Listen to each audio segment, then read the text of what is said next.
Shot de Biologia! Em Biologia por Osmose, edição Reguladores Vegetais.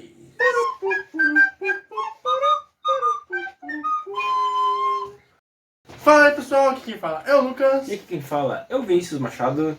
Somos ambos estudantes de Biologia da Universidade Federal do Paraná e estamos nesse nosso lindo podcast para compartilhar o conhecimento sem nenhum julgamento ou hierarquia. E eu falei tudo ao contrário. Porque, como a gente sempre fala, é bom lembrar que E shot em shot, conhecimento transborda. a gente fica bêbado de conhecimento. E hoje o shot de hoje é hormônios vegetais. Vamos ficar bêbados de hormônios. Mas eu tenho que falar uma coisa, gente. Esse episódio está sendo gravado dia 13 de dezembro, Sexta-feira 13. sexta-feira 13, aniversário de ninguém mais, ninguém menos que Taylor Swift. Parabéns, mãe.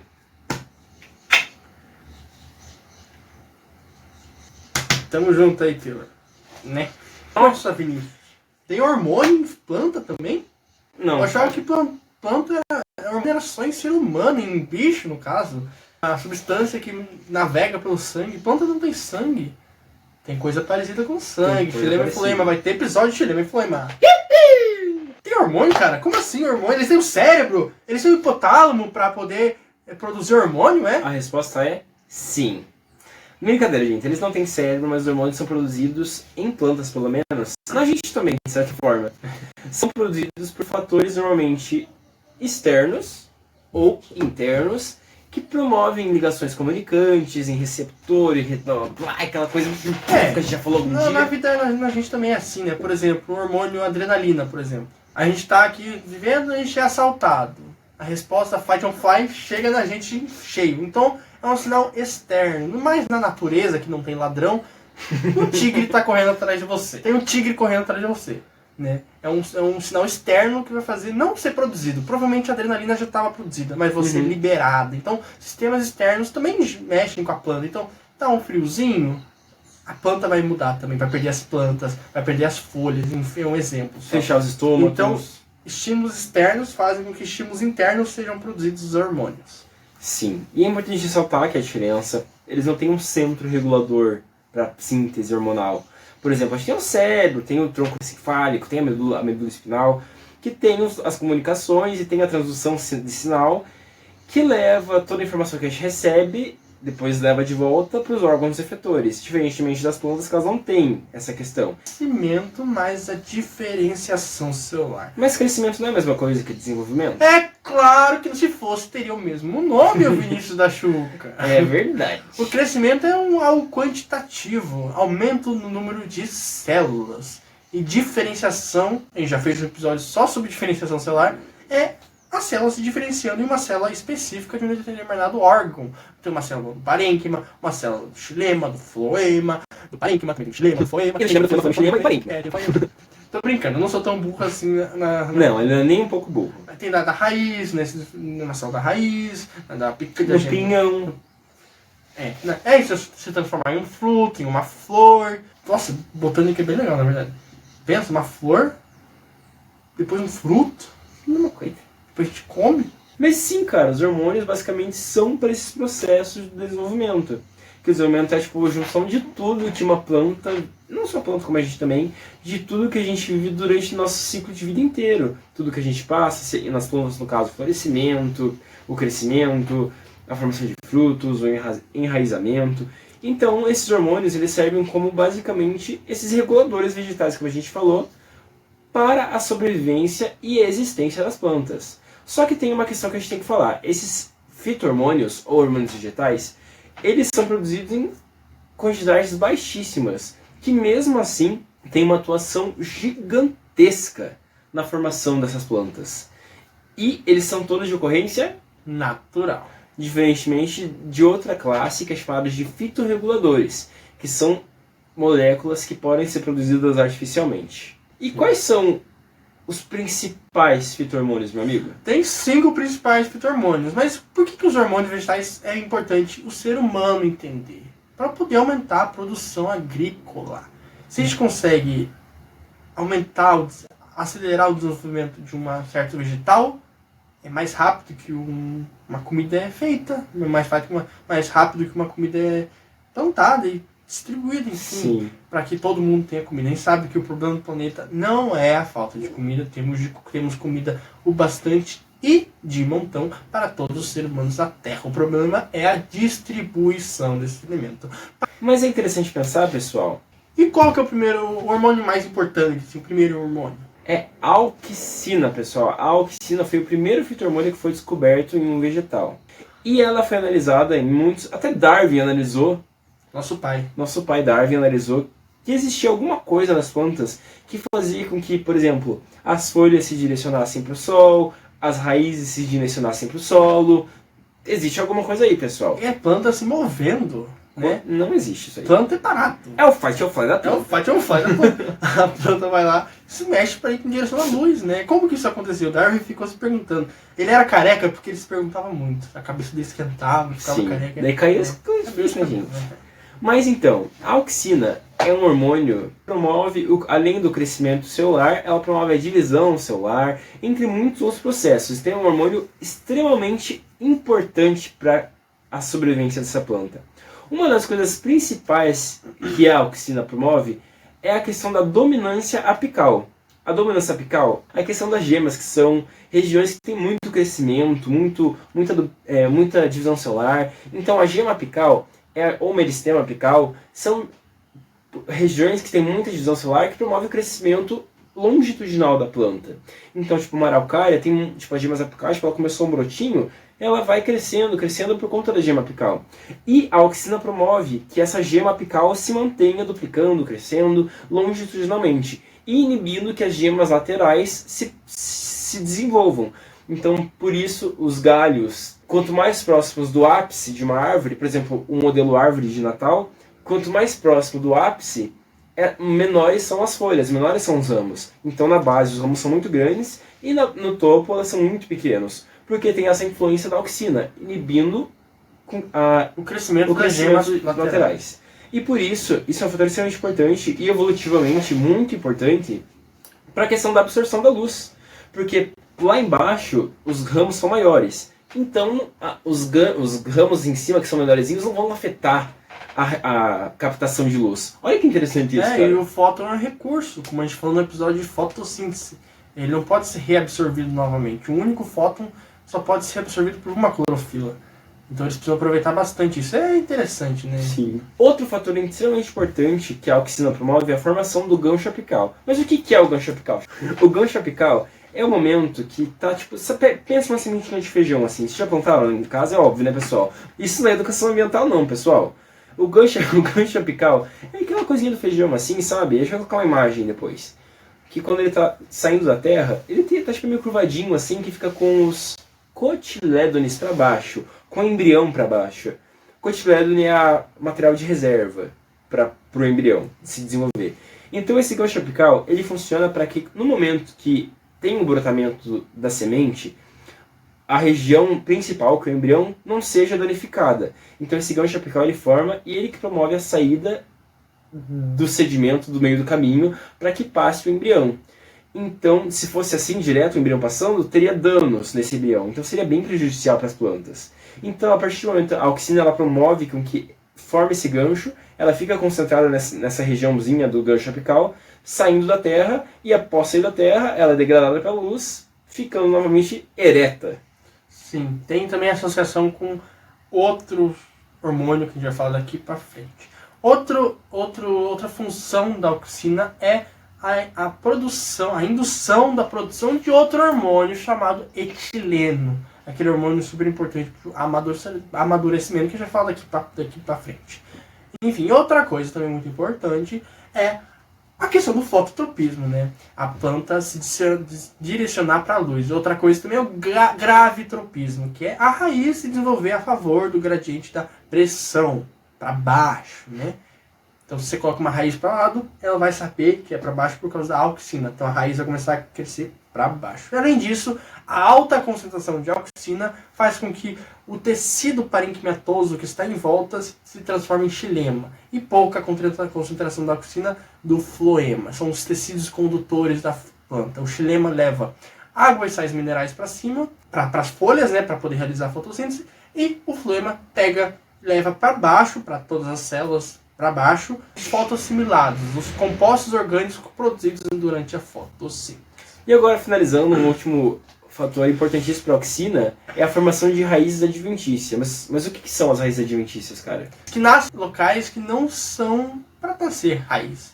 Então, em momentos que tem corte, alguma coisa assim, a concentração de auxina promove que tem esse enraizamento em regiões que não são radiculares. Tá, a auxina é importante, tudo bem, mas qual que é o próximo, cara? O próximo é chamado de citocinina. Citocinina, mas que nomezinho mais sem graça. Ah, sem graça é a tua cara.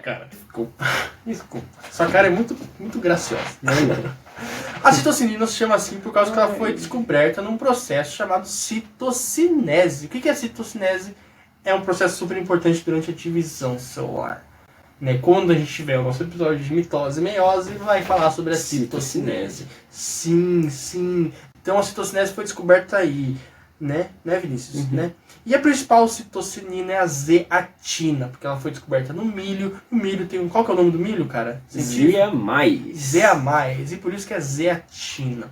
Ele tem um efeito contrário da auxina, mas às vezes elas trabalham juntas, às vezes elas trabalham separadas. Então ela é tipo meio aminimigos. Nossa, essa foi a pior palavra que eu já escutei em toda inteira a minha vida. Aminimigos. Meu Deus do céu. E ela é conhecida como hormônio da juvenilidade, gente. Então faz a planta com que continue jovem ao decorrer, não para sempre, mas por um tempo, né? Até ela se desenvolver, né? Uma coisa muito legal que as citocinas fazem é a questão da diferenciação celular e a relação que elas têm com as auxinas. É interessante ver essa relação que as citocinas têm com auxinas, porque nesse sentido elas são meio contrastantes. Quando tem o balanço desses dois fitohormônios ajuda na diferenciação celular. Quando tem mais concentração de auxina, e como ela é produzida na região apical, dos meristemas apicais, como eu falei, ela é levada para baixo através do floema, que leva os fotoassimilados mais para baixo. Então a auxina ela é produzida para cima. Então quando tem muita concentração de auxina, ela induz a formação da parte radicular. Porque ela precisa que a citocinina seja produzida. E a citocinina é produzida onde, Xuxem? Nas raízes! Nas raízes. E da mesma forma, quando só tem muita concentração de citocinina, como ela é produzida na raiz, ela precisa que tenha a auxina, que é produzida na região apical. Então, citocinina induz a formação das partes aéreas, das partes caulinares. Porque esses fitohormônios, eles são indubitavelmente essenciais para a existência das plantas. Não tem como existir planta sem auxina e citocinina. E, mas como tem a concentração dos dois exatamente igual? Será que acontece isso, cara? Exatamente igual não, mas concentrações parecidas acontecem, é claro, e formam conjuntos de células chamados de calos, né, Vinícius? O que são os calos? Os calos são células indiferenciadas, porque elas não têm essa diferença de concentração de auxina e citocinina. Uma diferença muito grande, né? Para definir se vai ser parte aérea ou parte rasteira, parte raiz radicular. Nossa, mas não imaginava que ia ter auxina e citocinina nos meus calos. São esses calos?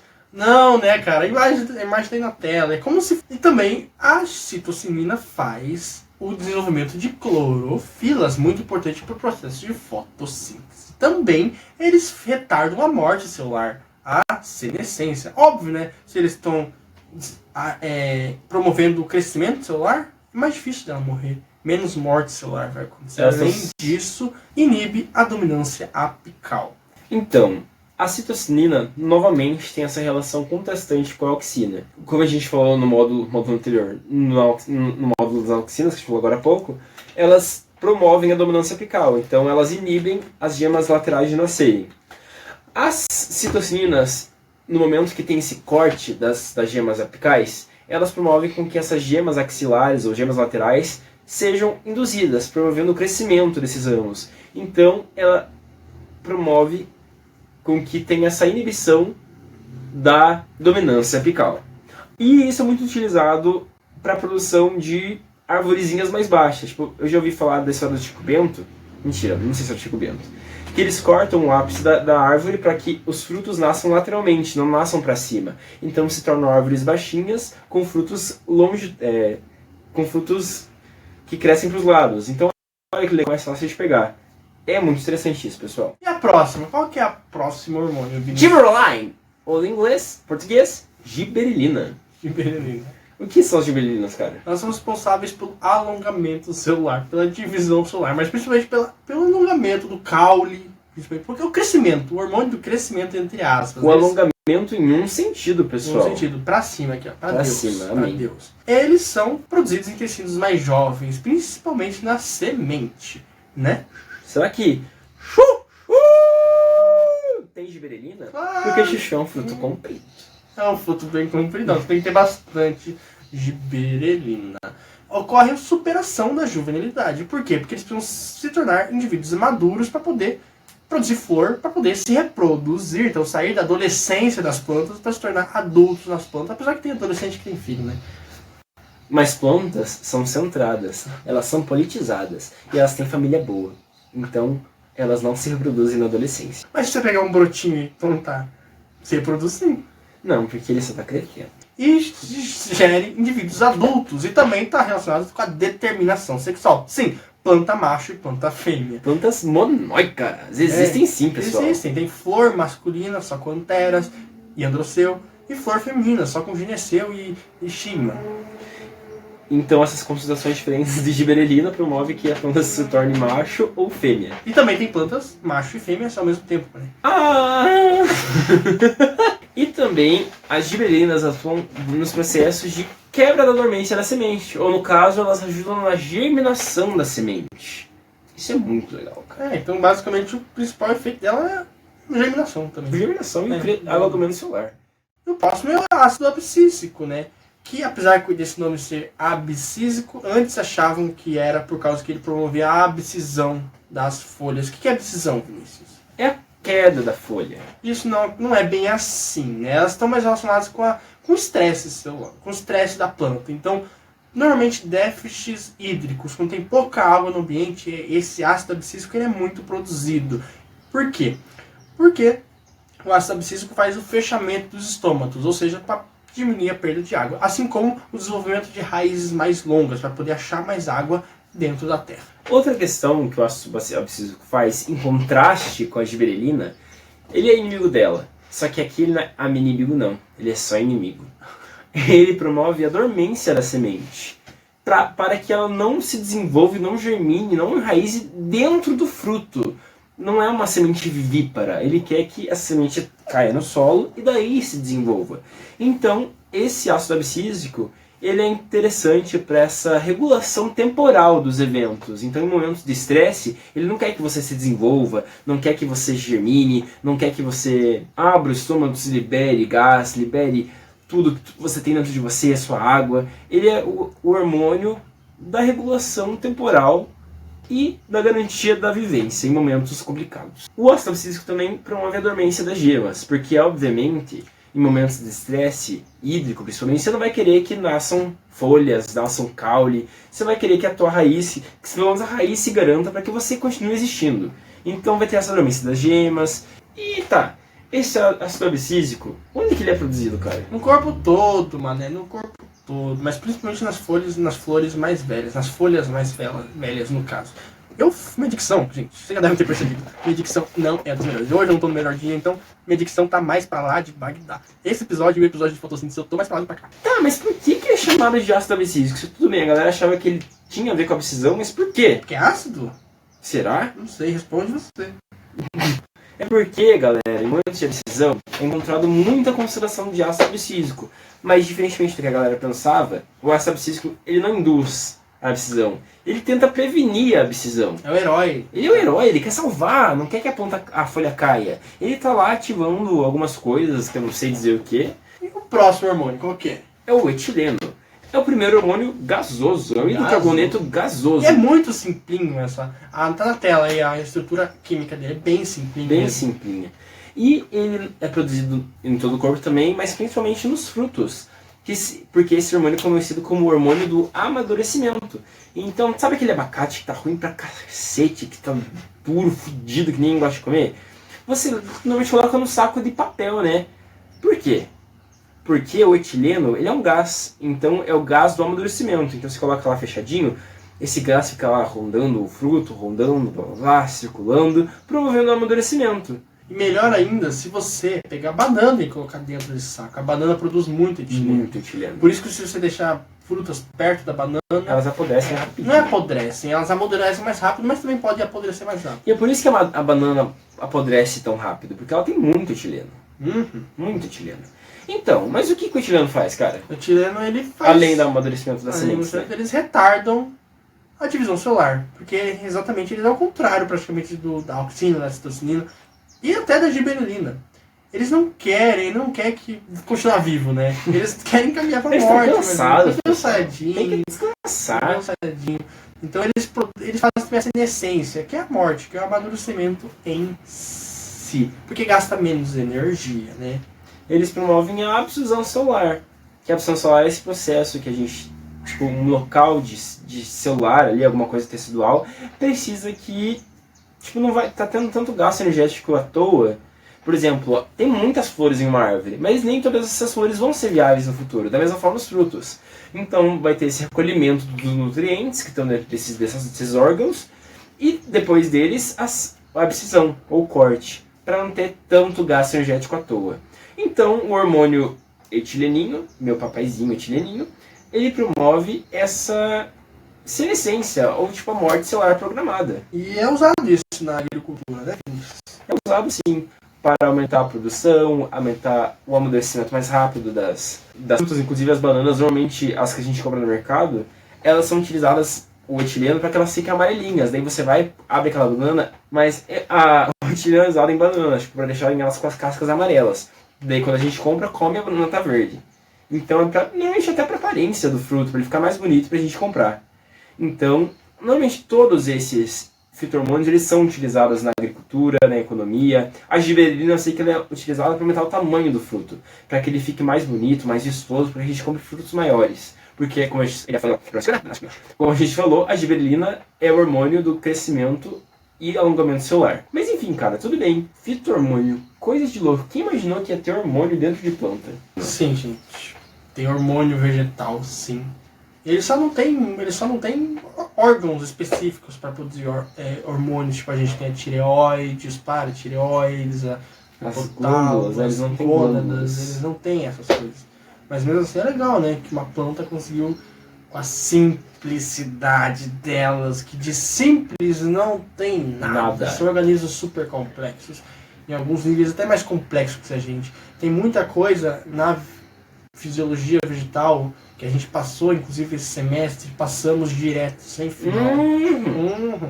Que não está muito elucidado. Obviamente, né, as pessoas estudam muito mais o corpo humano, né, os animais, do que planta. Mas planta também é muito bem estudada, mas tem muita coisa muito ainda não elucidada. Então, Vinícius vai dedicar a carreira toda dele com botânica, somente só. Minha carreira vai ser bem curtinha, porque se for botânico eu vou morrer cerca de 25 anos. Esse foi o Shot de Biologia. A gente achou que seria um...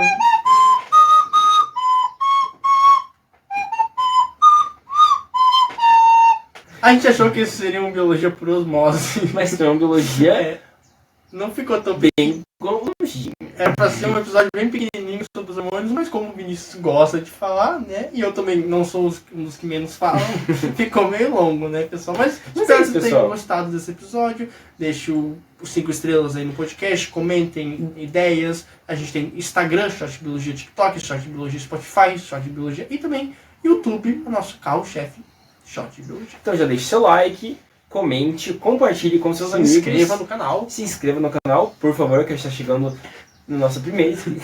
E seja membro. Brincando, gente. E a gente vai publicar um vídeo especial para quem é membro, com os erros de gravação. Não, ainda não tem membro. Porque assim, vou lembrar que de shot em shot o conhecimento transborda. Vai tomar no cu, Taylor Swift. Tchau!